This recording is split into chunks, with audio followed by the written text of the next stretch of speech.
George Clooney and Brad Pitt's new movie, Wolves, is on Apple TV Plus September 27th. That's where I want you to be now. So if you want to see George Clooney and Brad Pitt, go to Apple TV Plus. You got to start the story there. Or if you want to see Brad Pitt and George Clooney, go to Apple TV Plus. I am enjoying the show. And if you want to see their new movie, Wolves, You can't do it, I'm going to help you out. I can do it, so do it. definitely go to Apple TV Plus. Admit it, it's cool. Okay, fine, it was very cool. Wolves, streaming September 27th on Apple TV Plus. Rated R. This episode is brought to you by Shopify. Do you have a point of sale system you can trust, or is it a real POS? You need Shopify for retail. From accepting payments to managing inventory, Shopify POS has everything you need to sell in person. Go to shopify.com/system, all lowercase, to take your retail business to the next level today. That's shopify.com/system. Prime Big Deal Days is coming October 8th and 9th. Woohoo! Which can lead to involuntary deal squeals, like the infamous deal on a new massager squeal. Yeah! Save big on Prime Big Deal Days, October 8th and 9th. Nurses, are you tired of spending weeks or even months finding the perfect job that matches your specialty with your ideal shift and salary? LinkedIn has improved your job search experience. Search by specialty, the shift you want to work, and the salary you want to make. Go to linkedin.com/nurses and begin searching today. That's linkedin.com/nurses. Note, side effects may include less time finding the perfect job, working a shift that you love with a salary that can take you to St. Thomas, Jamaica, and continuous smiling because of how simple this process was. Hi everybody, it's Shane, and earlier this week I got the opportunity to go on the Dome Patrol podcast for the Fans First Sports Network to do an interview with the Saints podcasters there, previewing the Eagles matchup with the Saints for this weekend. So we recorded this on Tuesday afternoon. They just released it today, so I'm free to release it on our platform here now as well. So here it is. This is my interview again with the Saints Dome Patrol podcast on the Fans First Sports Network.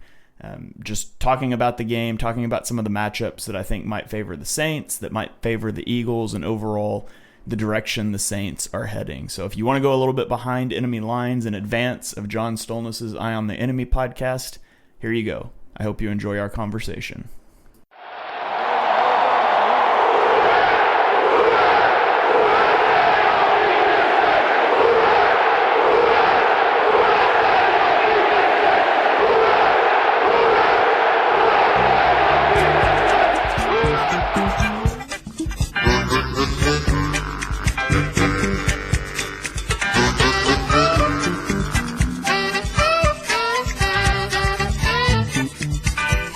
Hey, you big dummy. You're listening to the Dome Patrol podcast. All right, welcome in, Who Dat Nation. We are here with another Saints preview game, our preview podcast. We will this time preview the game against the Philadelphia Eagles, who are 1-1 after an interesting end against the Atlanta Falcons. So we all were actually pulling for them, I think. We are joined this week by Shane Haff with the Eagles Pinpool Network. Shane, welcome in. How are you? I could be better if that game ended just a little differently last night. I could also be better if I wasn't up till around 1 a.m. getting post-game wrapped, but it is what it is, and we're here. We're going to flush that one, and we're going to move on to the next one. We really do appreciate you joining us. I'm here also with James. James, how are you? Yeah, what's up, man? I'm good. And Shane, when I invited you on the show, I actually did say it'll be great if you guys beat the Falcons, because this will be the NFL game of the week by far. The 2-0 teams, the surprise New Orleans Saints versus, the Eagles, which are kind of projected to win a bunch of games and maybe compete for NFC title, or at least NFC 1 seed and all. What was your response to that? Yeah, I emailed you back and I said, if I have learned one thing from years of being an Eagles fan, it's that when the Cowboys lost and the 49ers lost and the Lions lost, I was flying too high and the Eagles would do something to bring me down. And cue the A.J. Brown's not going to make the game news, cue the Eagles blowing a game with a 99.3% win probability. It was par for the course. To be honest, that's on me. I shouldn't have been feeling that good. So I'll tell you, when you said that, Shane, it kind of endeared me to you, and I don't want to like you as an Eagles, because I mean Saints fans, y'all aren't up there with the Cowboys or the Falcons or Bucks or anything, but y'all are a little bit right. Y'all on the top of that second tier of teams that we don't mind watching lose. So it kind of endeared me a little bit to you. I'm like, yeah, we've done that a whole bunch. And so Saints fans are going to completely know how you feel about watching the Cowboys and Falcons and Bucks lose and then turning around and kind of ruining the whole weekend by being the one team that didn't follow through. Yeah, the worst thing for me on it was against the Falcons, and you did what the Falcons normally do. I know it's too true. There's a lot, you can make a lot of jokes about the Falcons choking, and it wasn't the Falcons that choked last night. So I guess we get to own that now, and we get to wear that. At least it's a short week, right? It would be brutal if this was that opener on a Friday night. At least this one's a short week. We can just dwell in it a little bit less, maybe. Well, so talking about this game previewing, obviously a 1-1 Eagles against the 2-0 Saints. First of all, what have you watched as far as the first two Saints games, the Panthers and the Cowboys? And what's your just initial take on the Saints? Well, first of all, what did you think the Saints were before watching those games? And how are you feeling about us right now? Yeah, so I did a preview show for each division in the lead up to the season. And I kind of said, I thought the Saints are what the Saints always are. They're a team that's like just trying one more year because they're in a division that's not very good. And I really felt like it's time to hit that reset button. And I loved the draft pick of Spencer Rattler. I thought that I couldn't believe he fell as far as he Shane, did. you can come on anytime. You're a honorary member. You're speaking our language. Okay, go ahead. All right. Well, I love the Spencer Rattler pick. I didn't think there's any way he should have made it that far. And I actually predicted on that show that by the midseason, Spencer Rattler there might be some rumblings about him becoming the starting quarterback, because I've not been a big Derek Carr fan really throughout his career. And I mean, Derek Carr's been phenomenal through the first 2 weeks of the season. And I kind of discount the Panthers game week 1 because the Panthers are really bad. And I tried to watch that game because I've got a buddy that's a really big Panthers fan and understandably real down in the dumps. So I was trying to watch that game so I could kind of give him some thoughts. And by the end of the first, you might want to check on him and send him a text or something today, like just seeing if he's okay. Yeah. But by the end of the first quarter, I was like, yeah, it's the same Panthers. So I didn't watch a ton in week 1, but I had a very close eye on it in week 2, especially playing the Cowboys. And I mean, it was just dominant from start to finish. And I think the Cowboys' struggles against the run were expected, and you guys had almost 5 yards of carry on the ground, and that's something the Cowboys have struggled with, but their struggles against the pass weren't. And I know they lost Deron Bland to an injury, and he's going to miss a few weeks, but it's 15.2 yards per pass attempt and scoring touchdowns on your first 6 touchdown drives. I mean, it was a really good offensive performance. Clint Kubiak's got the offense firing really good, but it wasn't just the offense either. And traditionally, I feel like the Saints have had a really good defense and the offense has just really been middling. And the defense was really good. I mean, they gave up some yards to the Cowboys, but hold them to 0-3 in the red zone. They were able to get pressure on Dak Prescott. All in all, I mean, beginning to end, it's been an impressive performance for the Saints. And sitting at plus 62 point differential after 2 games, hosting the Eagles, who are coming in off of a rest disadvantage into the Superdome.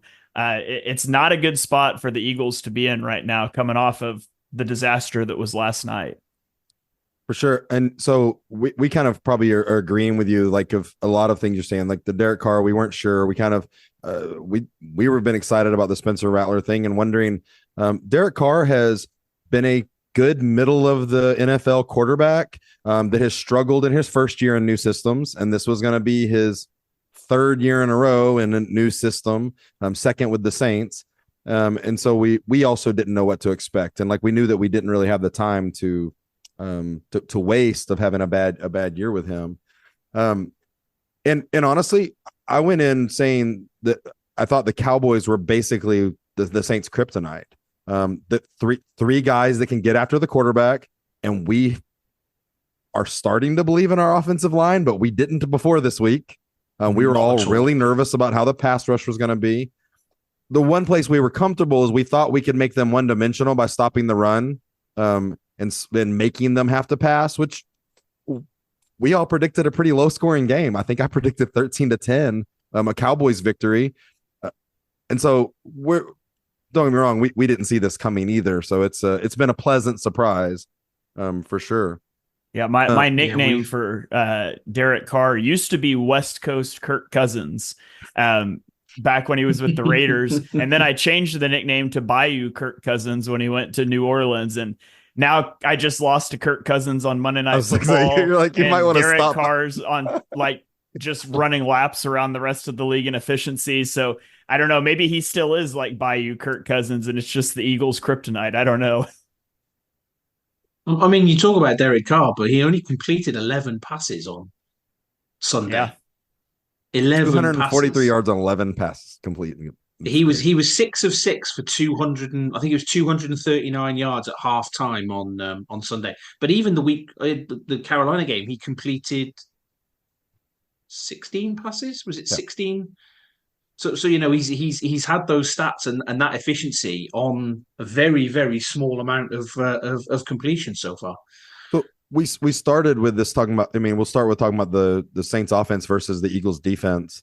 So I know over the last few years, y'all have kind of struggled with finding your place with your defense, and it looked like you're an offensive team for a couple of years, and then I know y'all struggled a couple of years ago with having almost no defensive backs that anybody was proud of. How do y'all line up with this? And the Saints have proven they've gotten a lot of yards passing and spent more plays running. How do you see the Saints offense and what you watched against the Cowboys pairing up against the Eagles defense? If I was the Saints, I would come into the game with much the same game plan against the Cowboys. I would come in and run the ball a heck of a lot. The Eagles defense has been horrific against the run through 2 weeks. They currently rank 32nd in rushing DVOA defense. They rank 29th in rushing EPA allowed. So this is a really bad run defense. And it's crazy that this team invested 3 first-round picks into the defensive line in the last 3 years, went out and paid Bryce Huff $51 million in free agency. And A, they can't stop the run, but B, they also can't pressure the quarterback. And in the game against the Falcons that we're just coming off of, I mean, you expected the Falcons to want to run the ball a lot, and they did, and the Eagles couldn't stop it, and they just never adjusted. They played their defensive ends almost the entire game in these wide 9 alignments, and the Falcons just killed them with outside zone. And so if I was the Saints, and not that I'm scared of the pass rush, but I would just run the ball until they stop it, and I expect there to be a pretty big day for Alvin Kamara. I couldn't figure out. It's crazy going to this game and see that against the Falcons actually threw more passes than they did have running plays. And in this game, Bijan Robinson averaged 6.9 yards a carry over 14 carries. I don't know why he didn't have 25 carries. And then Tyler Algier was 9 carries. I think he was 5.9 yards. Like, the fact that those two guys ran the ball 23 times instead of 30 or 35 times was questionable. And I get at the end, the Falcons did have to throw the ball, and that's what put them over the 50-50 split. But it seemed like they should have attacked a lot more, leaning into what Bijan and Algier could do. Yeah, I think there's still some comfort issues with Kirk Cousins. There were a few play action passes that were just wide open over the middle that he kind of dirted. I think there's still some uncomfortability there from Cousins, but he was still pretty much able to get his way. The Eagles weren't able to do much in terms of pass rushing. Like, you talked about your offensive line. I would imagine that you'll feel pretty good about your offensive line after this game as well. What the Falcons did to the Eagles is they consistently, you should have 4 hands on Jalen Carter every play. Yeah. And beyond that, you're pretty good. Like, there were even reps where they double teamed both defensive tackles for the Eagles, and they would leave a tight end one-on-one with one of our edge rushers, and they were still able to block him. I put a sack timer on it on Twitter for like 4+ seconds, one-on-one, an edge rusher with a tight end. So all in all, it was a really bad performance. And, we Eagles fans kind of tried to write off some of those concerns after week 1 in the Brazil game with the field conditions. the field was fine last night. And so I think your offensive line, you should continue to feel pretty good about it after this one. What's supposed to be the strength of the Eagles defense? Like if before the season started, if you're like, oh, here's what we're going to be able to start, like what was the intention? Is it that defensive line? You would think all the Georgia guys and everything, you'd be able to at least stack up against the run, right?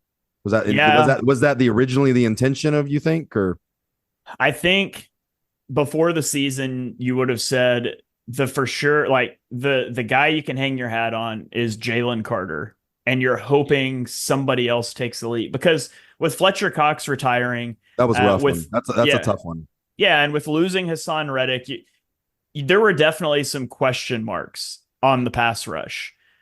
You bringing in new linebackers. They drafted 2 cornerbacks and they signed Chauncey Gardner-Johnson back. They changed defensive coordinator. So we felt like there's a lot of talent on the defense, but there's also a lot of uncertainty and a lot of chances for it to go wrong. And through 2 weeks, it's gone wrong. Even going back to the Packers game, it really felt like a lot of the Eagles' best defensive plays were just Jordan Love missing throws. And so Quinyon Mitchell has looked really good at times, and they really picked on him on that last second drive, but Quinyon Mitchell has looked good outside. Outside of that, there's nobody that's looked consistently good. The linebackers looked really good in the first game. They struggled in the second game. And so it's been a real up and down performance so far.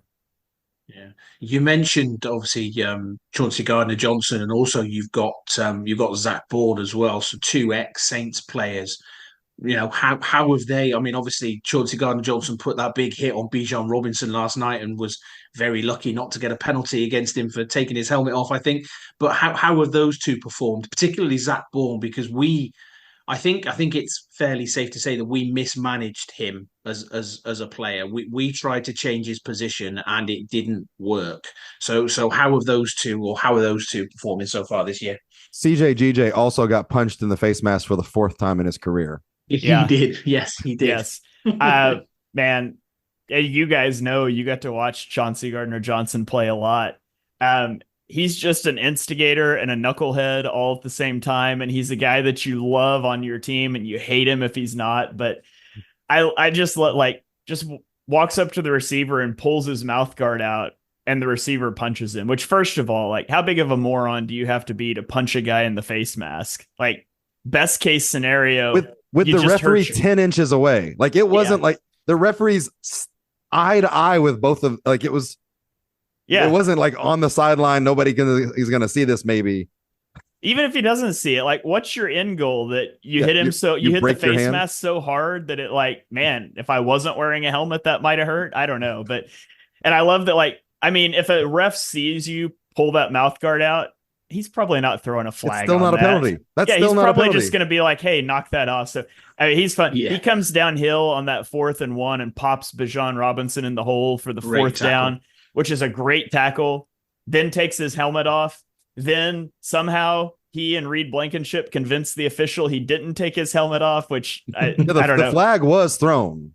Yes, and then picked up. Yeah, the helmet was coming off, like, as he went to the ground, but still, the commentator on the TV, the rules guy on the TV, said that it shouldn't have been a flag. I thought that's a definite flag, but so you love that. Of course, then you've got him after the game, after just this epic defensive collapse, walks right out of the locker room and retweets the Eagles video of his tackle and celebration afterwards. Like, come on, man, read the room. Like, y'all just blew this game and we're celebrating on Twitter. So, it's just up and down with him. He's a great culture guy. Love having him on the field. He can sometimes pop Bijan Robinson in the hole, and sometimes he can't tackle worth a lick.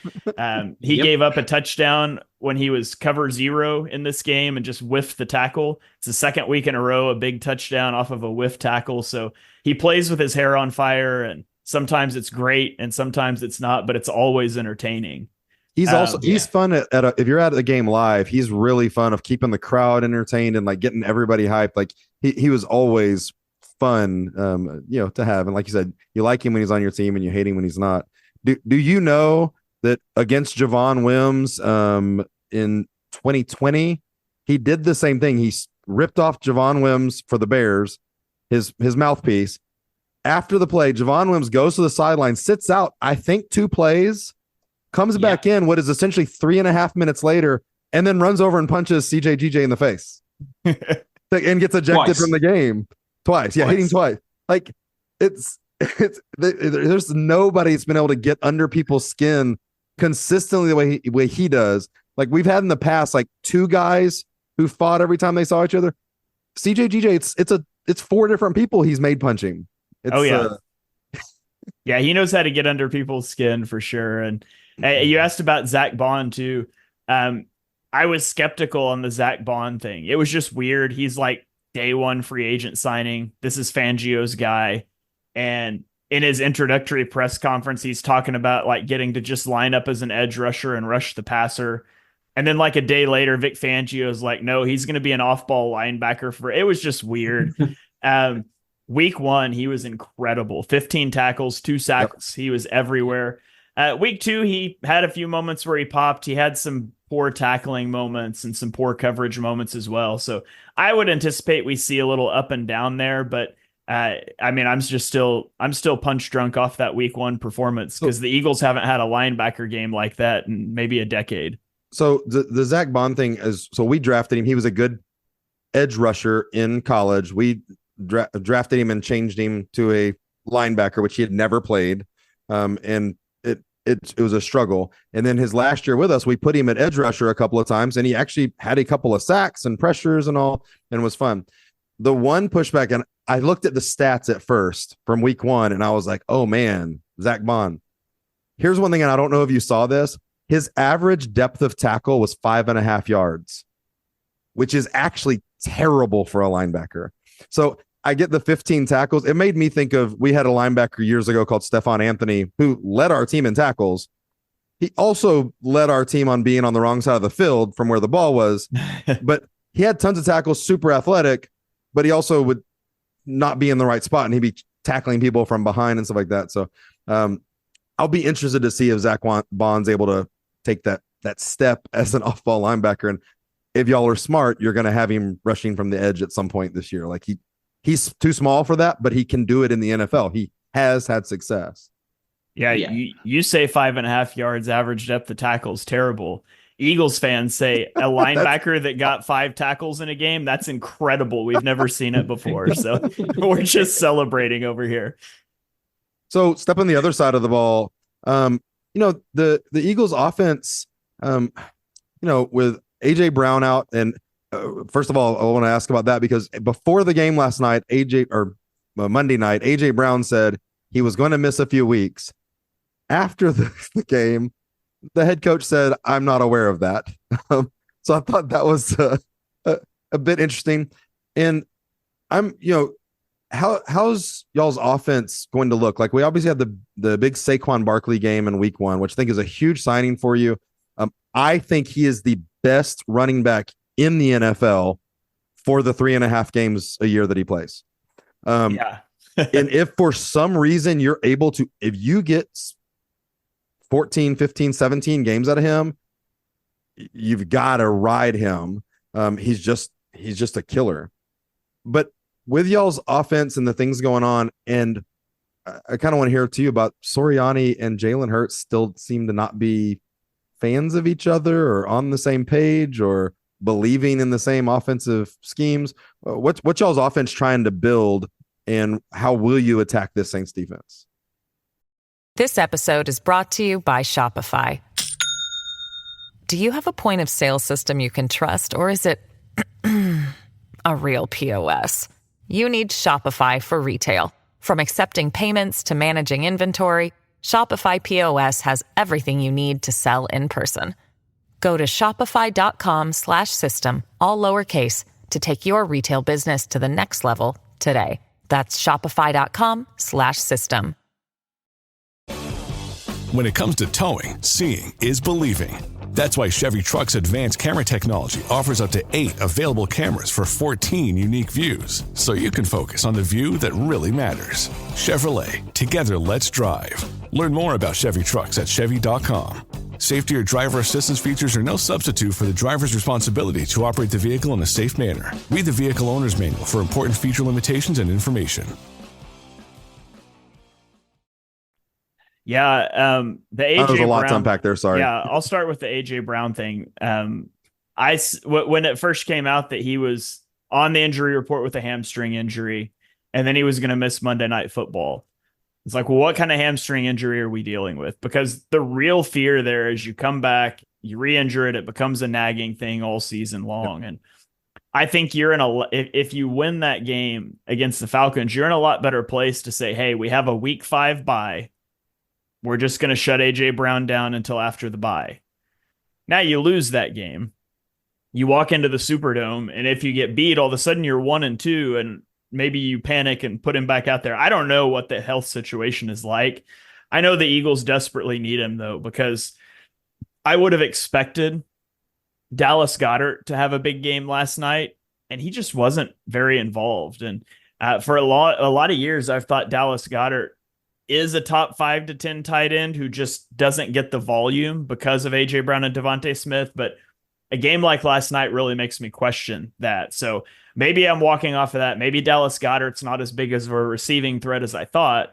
And Jahan Dotson's not involved at all. We're scheming up touches for Britton Covey, a UDFA punt returner that's never really played receiver before for the Eagles. And so the Eagles need AJ Brown back. I think Devontae Smith's a very good player. I think he could be a wide receiver 1 for a lot of teams. I think he's at his best as kind of your wide receiver 2, though. Like he's kind of that sort of player. It's hard for a guy that's that size, that physical profile, and he's going to play in the slot a lot. He can play outside, but the Eagles have really liked to put him in the slot.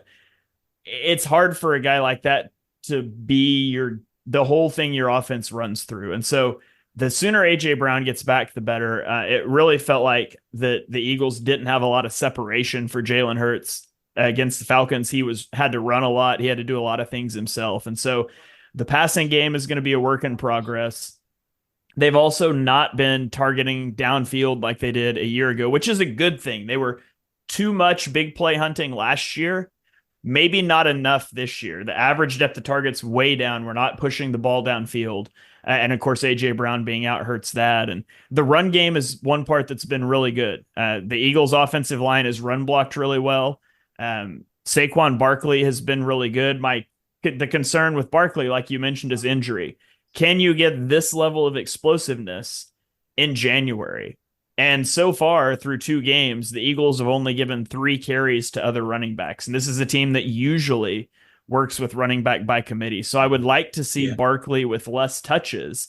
Not because, every time he touches the ball, good things happen, it seems like, except when he doesn't catch it. But he didn't touch it. You said touch it. That's true. Well, I'm pretty sure it touched him. But a little tip. Yeah. Fingertip, yeah. Yeah. So I do worry about Barkley wearing down as the season goes along, but that's who they've wanted to seem to run the offense through, especially with AJ Brown out. I would expect the Eagles to do a similar thing. I think they're going to try to get Barkley involved. I think they're going to try to get Hurts moving downhill and probably try to stretch the field horizontally to open up space for that to happen. Yeah, well, mobile quarterbacks has been the Saints' kryptonite for years. Well, probably years. Since Dennis Allen has been the defensive coordinator, and obviously Jalen Hurts is probably, up there with Lamar Jackson when it comes to being a mobile quarterback. Do you think that there is particularly last night from what I saw, there seems to be an over-reliance on Hurts being that running quarterback? It seemed to be the primary kind of read on a lot of the plays, particularly in the second half. He ran an awful lot. And you were saying there about Saquon Barkley. Is it wise for the Eagles to rely on his legs that much, or is it a circumstance of not having AJ Brown out there and the wide receivers not being quite up to scratch? Yeah, I think it's a little bit of both there. I think part of it was the Falcons came into the game planning to try to get Hurts out of the pocket. There was a lot of times like Hurts likes to roll right, and so that defensive end, I always get this confused, but I think it's the left defensive end that lines up over the right tackle. It's dumb. Anyways, the defensive end on the right side of the field would crash inside, attack the right tackle's inside shoulder to give Hurts that escape window, and then they would have a safety or they'd have a linebacker looping into that gap trying to get Hurts out of the pocket. because Hurts likes to leave the pocket. If there's a pathway to do it, he likes to get out of the pocket. His pocket awareness isn't the best at times. And once he got out, a lot of times last night, there just weren't guys open. And so he turned those into runs. I do think they do a little bit too much of the QB draws, especially on 3rd and long. I think they need to flush the RPO portion of their playbook out. I think they had 3 RPO pass attempts last night, and all 3 of them were called back for ineligible man downfield. But Hurts at his best as a runner, I think, is moving straight downhill. I mean, in 2021, he had kind of his breakout game against the Saints. And I think it was, I think it was it Granderson? I can't remember. There was a defensive end on a read option that Hurts kept and he shouldn't have. And he like dead legged and cuts inside, and the defensive end, it broke his ankles. Hurts doesn't really have that lateral explosiveness anymore, but he's still a really good power runner downhill. And so I think it's at his best on obviously the tush push, QB draws, QB power up the middle, and then just scrambling up through the pocket, which is what we really saw a lot of last night. I wouldn't be surprised to see it again, especially if you get Marshawn Lattimore on Devontae Smith. I think he could give him some troubles. I don't know where you go. I don't know who Hurts trusts to go to if Devontae Smith's not there. Yeah, well, the secondary is probably the strength of our defense. So if you are wondering where your wide receivers are going to go, they're going into the strength of the Saints defense. Even without Lattimore, who didn't play against the Cowboys, and if he's dealing with a hamstring as well, and so it might be one of those after the way the defense looked against the Cowboys, and Paulson Adebo, Alontae Taylor, and Kool-Aid McKinstry all looked fantastic against the Cowboys. The Saints may feel like it's just safer to rest Lattimore another week, kind of like what you said, is if you beat the Falcons, like you feel good resting AJ Brown. We'll see. Injury reports haven't come out, but we'll see if the Saints feel a need to push Lattimore. Now we do know that Lattimore traveled to Dallas with the team, and Ian Rappaport put out that he was pushing to play. So I assume that he's going to play if he was almost a game time decision this past week. Yeah. So now with my last kind of question, I'd referenced this earlier, but are Hurts and Soriano on the same page? Like they said some weird things in the off season about like, well, we used to not agree, but like I thought they were both a little blatant with some of their, or too honest maybe with some of their statements about their past relationship. And you heard a lot more of it than me. I couldn't tell if they had buried the hatchet and do you think they're on the same page, or is there still some weirdness there? Yeah, man, to be honest, I don't have the first clue. And it's one of those things that's so hard to tell from the outside. But I could see, I mean, their personalities are radically different. Yep. Jalen Hurts is kind of a stoic, cool and collected. Like he looks the same, whether he just threw a game-winning touchdown pass or threw an interception. And Sirianni is like a kid in a candy store yelling at fans and just, they're just polar opposite personalities. And so there's certainly a lot of natural personality things that could lead to conflict. I think winning cures all, and losing exacerbates those problems. And I don't really know, like Eagles fans still don't have a clue what went down last year with like Nick Sirianni and Brian Johnson, who was their offensive coordinator, who they let go, but it was Sirianni's offense, but Brian Johnson was calling the plays. But Brian Johnson was Jalen Hurts' QB coach since he was in high school. Like nobody really knows how to untangle all of that mess. I think it's possible that like Hurts and Hurts like wanted a new coach. It's possible. I don't think he like said that, or I think he would have had a new coach. I would imagine so, but it's really hard to tell from the outside where those guys are at. But I really hope that they can get something rolling, because if we get into the same situation as last year where you just can't win games convincingly ever and the season starts to slip away, issues like that are definitely going to be magnified down the stretch. Now, before we get out of here, we do want to get an actual score prediction from everybody.